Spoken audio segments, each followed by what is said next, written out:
Okay, I'm not sure whether I'm going to split the video into two. So just in case I am splitting the video into two, I'm going to record the intro for the second video.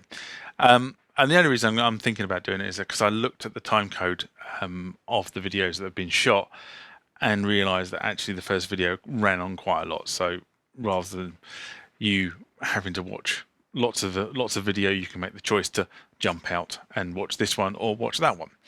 But before we do that, parish notices must be observed. So, if you enjoy videos about this sort of stuff,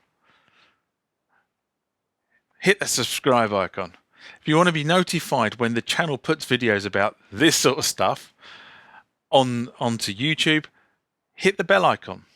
If you enjoyed the video, give it a thumbs up, put comments down below.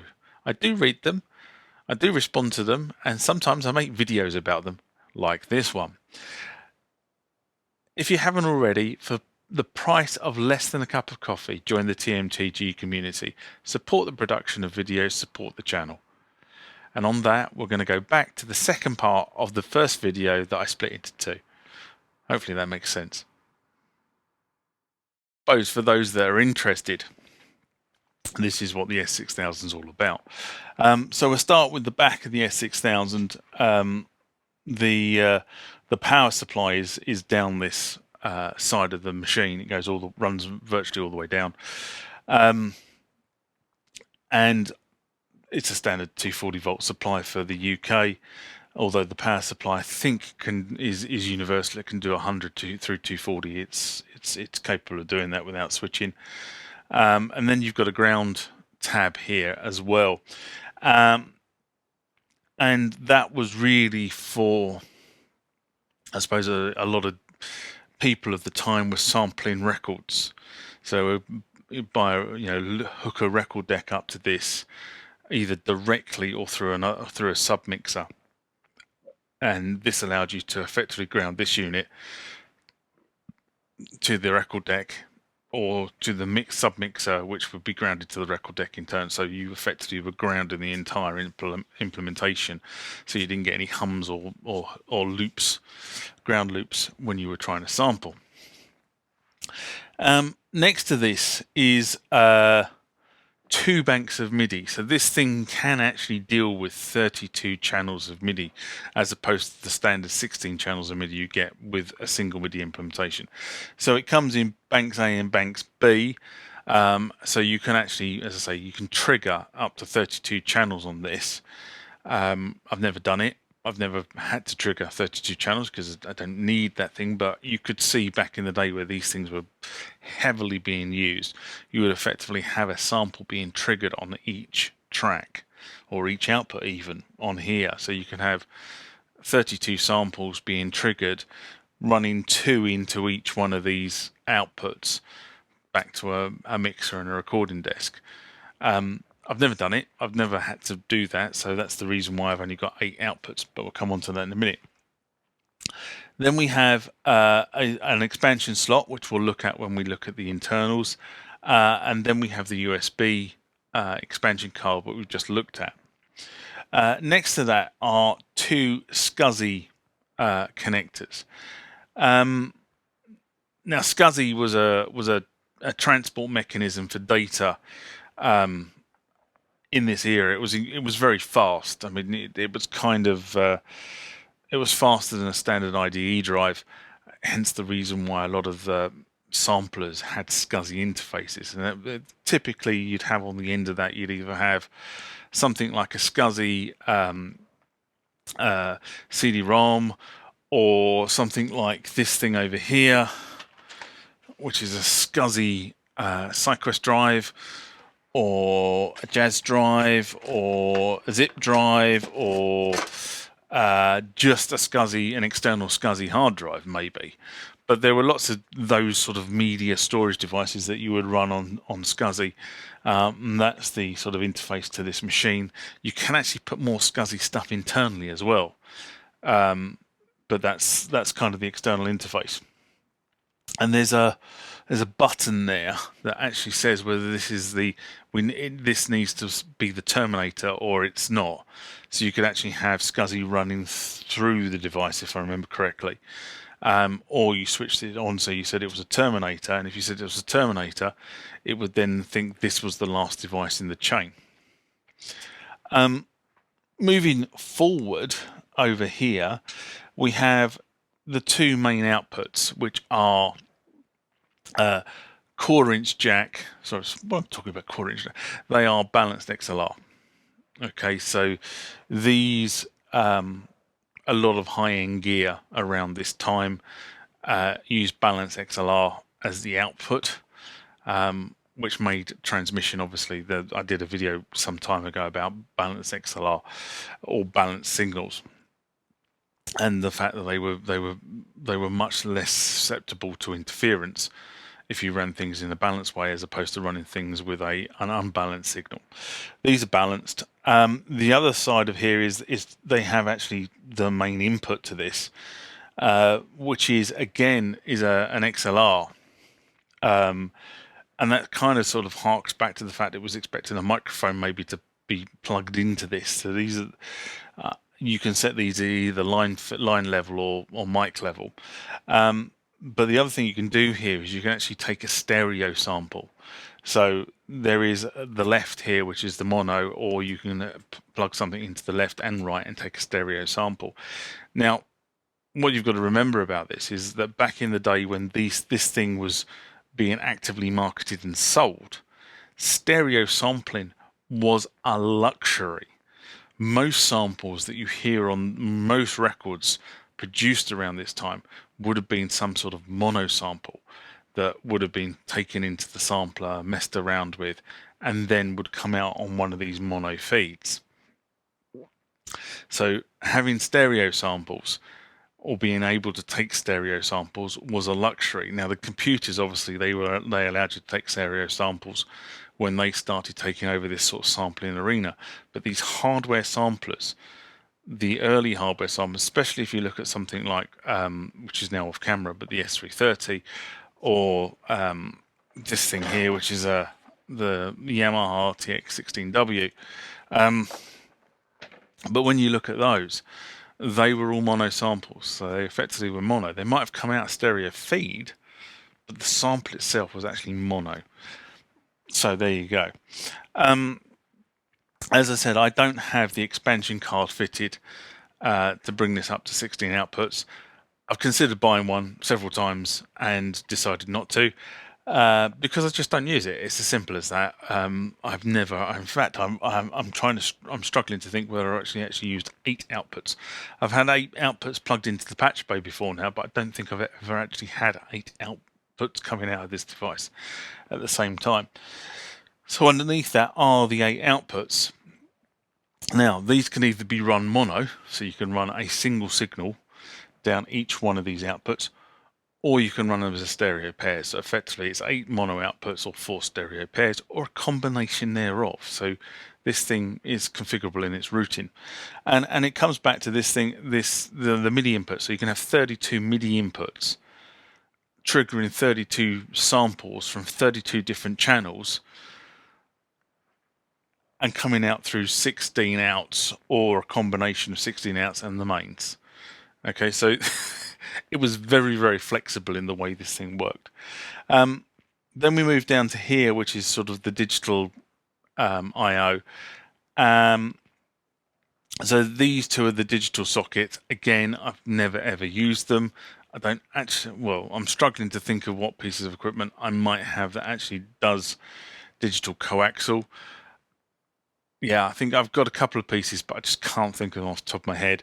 And then we've got the actual digital optical. So this is fiber, and I do know I do have a couple of pieces of equipment that do have fiber routing. One of the things that does have fiber, of course, is the MX1. The MX1 has fiber. I've never tried it, but maybe I should run fiber out. And then we come down to this thing here, which is the clock terminator, and again, it's got an on off. So, is this the last thing in the sequence? So this ran something called BNC, which is a standard that we don't see very often nowadays. But back in the day when this thing was marketed, BNC was a very common cabling standard. So effectively, it was replaced by Ethernet and RJ45 connectors. But back in the day, it was a BNC connector. You push the connector down and you give it a twist, and that locked the connector in place. And the reason why you have this on here is because, again, back into history, any studio worth its salt would have a timecode generator, and everything that you needed some sort of synchronization to a timecode would be hooked into the timecode generator. So that meant that everything would be running at the same time, and you varied the speed of things on the timecode generator. It was just a way of making sure that your tape deck and your samplers and your mixers and your sequencers all ran at the same speed. Otherwise, it gets a bit funny. Nowadays, we tend to do that through MIDI, USB MIDI, and old style 5-pin DIN MIDI. That's kind of how we've evolved to doing that. But back in the day, that is how you did it. You did it with a timecode generator. And I've put some pictures of the MSS, the Yamaha MSS1, on Instagram and Facebook. I've got that. That actually will generate a time code that this thing will read. I've never tried it because I have never had the two things set up at the same time. But apparently it will generate a time code that this thing will read. Anyway, that's the back of the unit. Now I'm going to put it down. Okay. So back of the unit there, front of the unit there. And looking at the internals of this unit. So I'll start over here because it's the easiest place to start with. That's the power supply. That's where the power supply is. And then off the power supply, I have a SCSI based, it's a jazz drive, isn't it? It's in here. Yeah, it's a SCSI based jazz drive. You can't buy the cartridges, of course, for it nowadays. And a SCSI hard drive. Okay, so that's those two components. I do want to put a floppy drive back in here, and I think the floppy drive connector is there. I think that's the floppy drive connector, but I'm not 100% sure.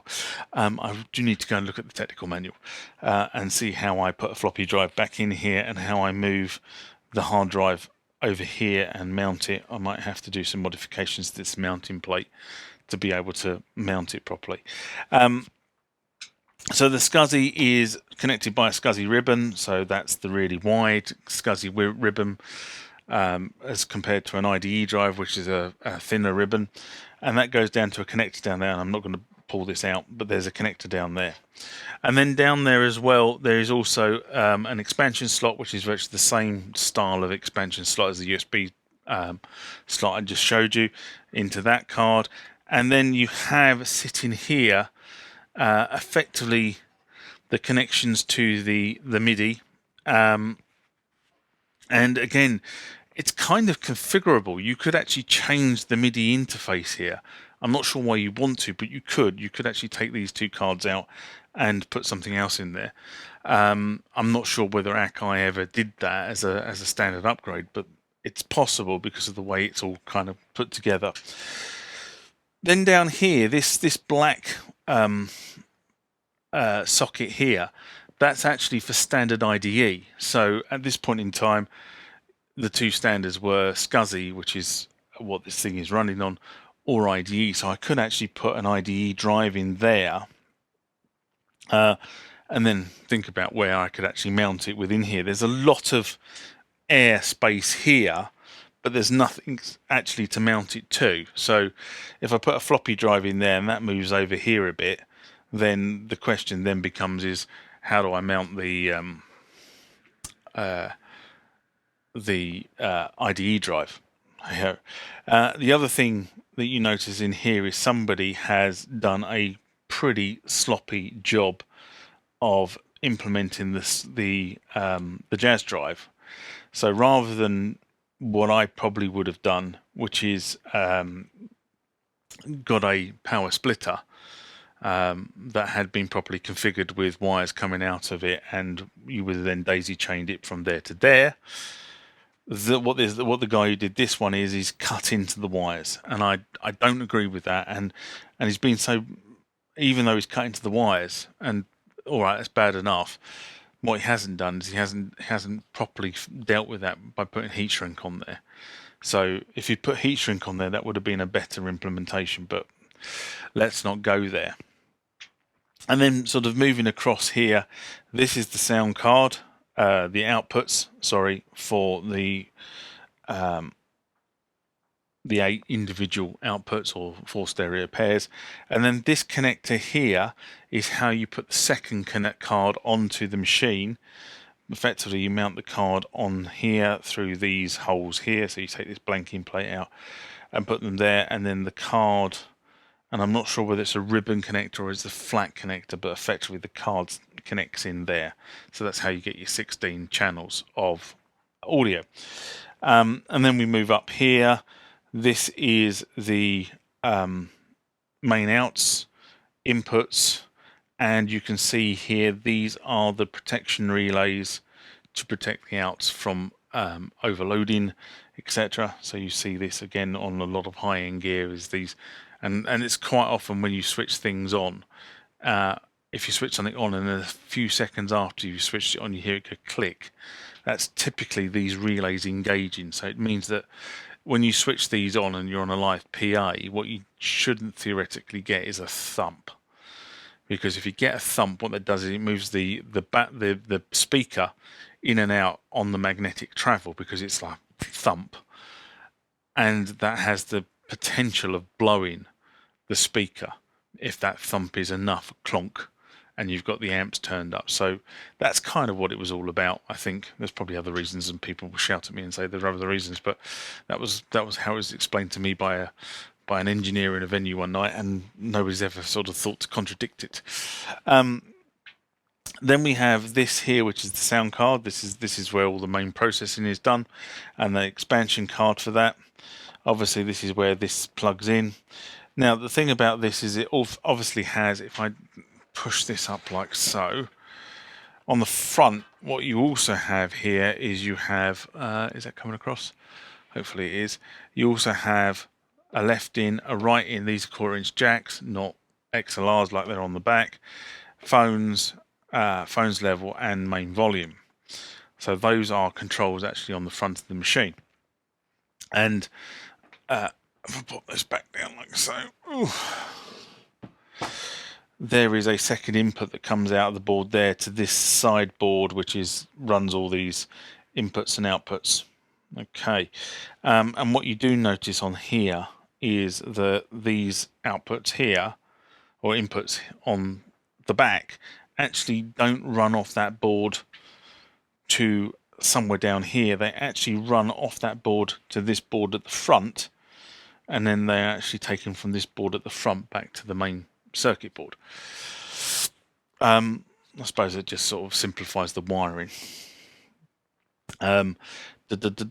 So if we then look at this board, I'm not going to go over the chips. That's sort of something that other people would do. Apart from the fact it's incredibly clean in here. This is the interface to this thing.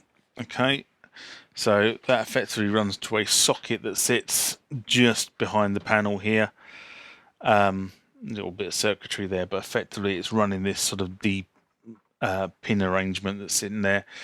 And I've got a very, very long wire for this. In fact, actually, I think it's somewhere around about 5 meters. So I can actually have this 5 meters away from where I'm actually working and doing stuff, which is actually quite good. But I've never actually been 5 meters away in the spaces that I've had.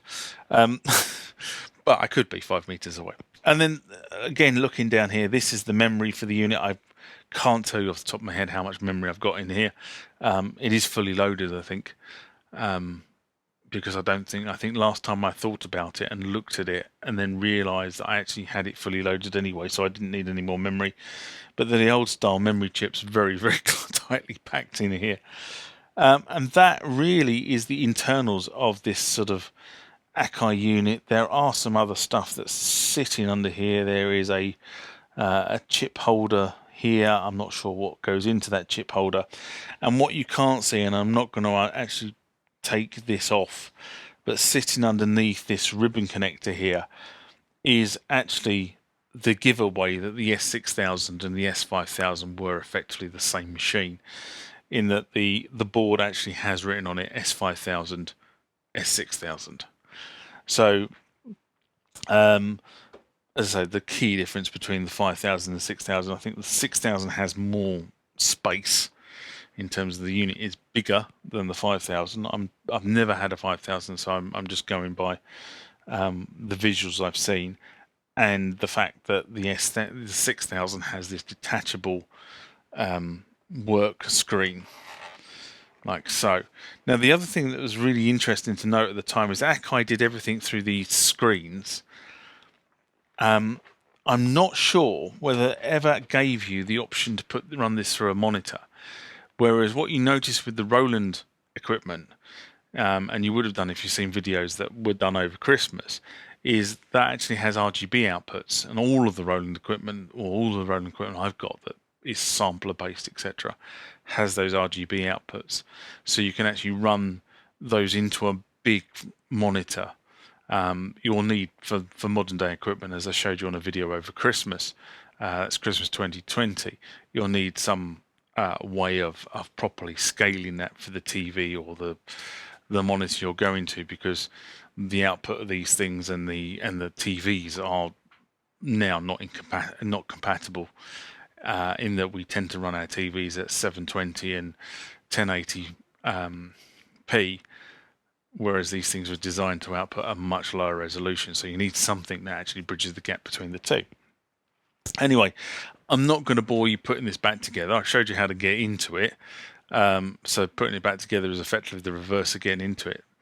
But that's where we are. So if you enjoyed this video, give it a thumbs up. And I will leave you with my normal greeting, which is live long and prosper, guys. I'll see you on the next video.